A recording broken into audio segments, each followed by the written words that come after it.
दोस्तों, अकबर की मुगलिया सल्तनत का परचम हिंदुस्तान में ही नहीं बल्कि और भी कई देशों में फैला था। अकबर ने हिंदुस्तान के छोटे बड़े रियासत सब अपने कब्जे में कर लिए थे। कुछ को तो अपने तलवार के जोर पर और कुछ के साथ तो मैत्री संबंध करके उन्हें अपने साथ शामिल कर लिया था। अकबर ने सिर्फ हिंदुस्तान के एक छोटे से रियासत को नहीं जीत सका था, वह था राजस्थान का मेवाड़, जिसके शासक थे महाराणा प्रताप। अकबर ने महाराणा प्रताप के साथ कई प्रस्ताव भेजे कि वह अकबर की अधीनता स्वीकार कर ले, उसके बदले अकबर उन्हें आधा हिंदुस्तान दे देगा। लेकिन महाराणा प्रताप ने अकबर के सब प्रस्ताव ठुकरा दिए।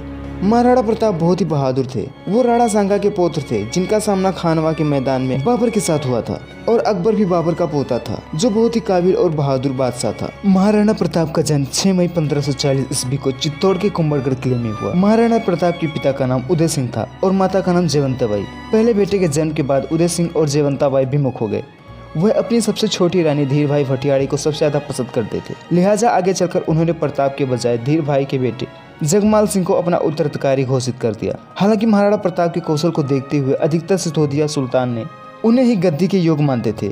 जब 28 फरवरी 1572 को उदय सिंह का निधन हो गया, तब राजवंशों की परंपरा के अनुसार राजा के सबसे बेटे सुरक्षा कारणों से अपने पिता के अंतिम संस्कार में भाग नहीं लेते थे। महाराणा प्रताप भी अपने पिता के अंतिम संस्कार में नहीं गए। उस अंतिम संस्कार से उदय सिंह का एक और पुत्र नदारद था। धीर भाई का बेटा जगमाल सिंह ग्वालियर के राम सिंह और महाराणा प्रताप के नाना अखेराज सोनगरा को पता चला कि जगमाल महल में है और उनके अभिषेक की तैयारी चल रही है। दोनों राजमहल पहुंचे और जगमाल को गद्दी से हटा दिया, जिसके बाद महाराणा प्रताप का राज्याभिषेक कराया गया। महाराणा प्रताप की सत्ता संभालने के 4 साल बाद राजपूत और मुगल आमने सामने आए।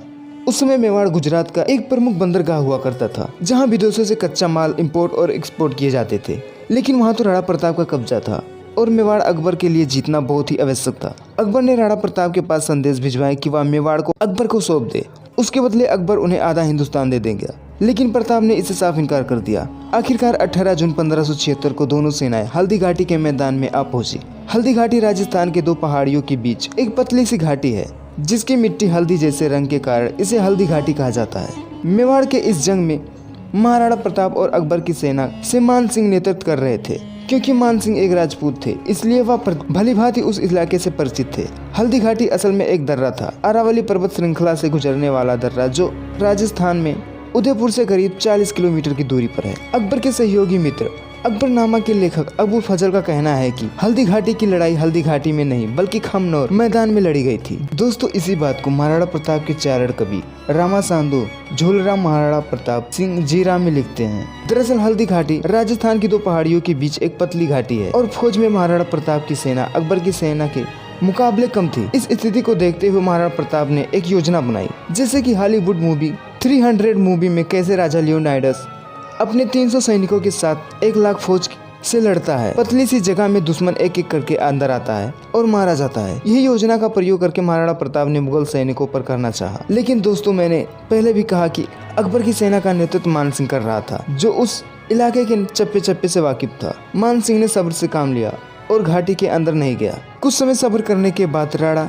की सेना खमनौर के मैदान में पहुंच गई, जिसके बाद जबरदस्त नरसंहार हुआ। पहले हल्दी घाटी का युद्ध महाराणा प्रताप के पक्ष में था, लेकिन युद्ध में अफवाह फैल गई कि अकबर खुद इस युद्ध में आ गया है, जिससे मुगल सैनिकों के हौसले 7वें आसमान पर पहुंच गए। महाराणा प्रताप अपने घोड़े चेतक पर सवार होकर लड़ रहे थे। चेतक बहुत ही ऊंचा और लंबा घोड़ा था, जिस पर अनेक कविताएं बनी हुई हैं। महाराणा प्रताप चेतक के सिर पर हाथी का एक मुखौटा लगाते थे, जिससे हाथी कंफ्यूज हो जाते कि यह हाथी है या घोड़ा। इस जंग में मान सिंह हाथी पर बैठकर लड़ रहा था। महाराणा प्रताप ने चेतक पर सवार होकर हवा में उछलकर अपने भाले से मान सिंह को मारना चाहा। चेतक ने हाथी के माथे पर अपना पैर रख दिया। प्रताप ने भाला मारा, भाला महावत के आर पार हो गया, लेकिन मान सिंह बच गया। हाथी से उतरते समय हाथी की सूंड में लगे एक तलवार से चेतक का एक पैर कट गया। युद्ध के बीच में एक समय पर राणा प्रताप को मुगलों ने घेर लिया और उनको दूर से दिखते मुकुट को ही निशाना बनाने लगे और प्रताप भी गंभीर रूप से घायल हो गए थे। ऐसे में सरदार मन्ना जी झाला ने राणा का मुकुट पहनकर उन्हें कहा कि आप यहाँ से चले जाएं, आपका जीवित रहना बहुत जरूरी है। चेतक प्रताप को लेकर 5 मील तक दौड़ता रहा और 25 फीट के एक दरिया को लांघकर मुगल सैनिकों से प्रताप को बचाया और वहीं उसकी मृत्यु हो गई।